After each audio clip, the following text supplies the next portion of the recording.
Okay, it's gonna be another morning prayer and devotional. I'm going to go ahead and start off with my dad with the devotional.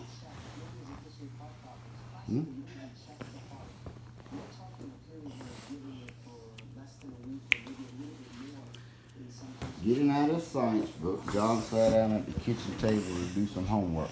Wow, he said to himself after reading a few pages. This sure doesn't sound like what it says in the Bible. Feeling confused, he went to talk to his dad, who was replacing some spark plugs in the car.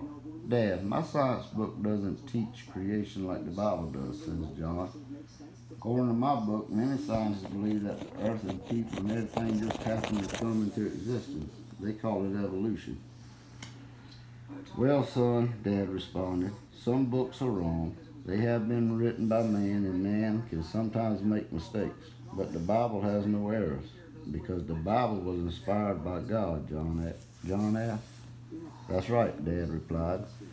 That's why they call it the Word of God, and that tells us that God created everything. In addition to that, our common sense tells us that man couldn't have just happened. What if I told you this car just happened? That nobody put the engine, the body, the seats, the wheels, and all of the other parts of this car together?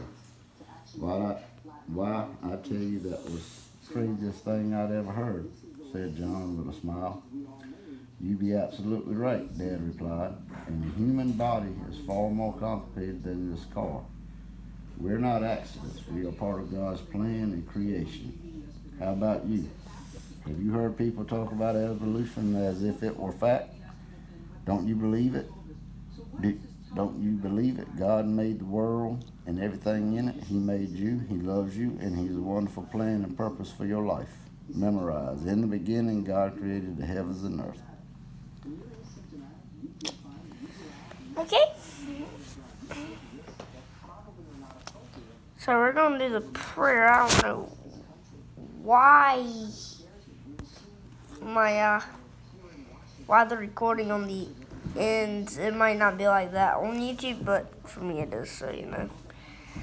Dear Lord, thanks for gathering all my friends with their families, and thanks for my dog Louise over there. She's a good girl. For helping her when she choked and broke her rib. And my dogs Bandit and Rocky, when they get out their pen and get away and scare me.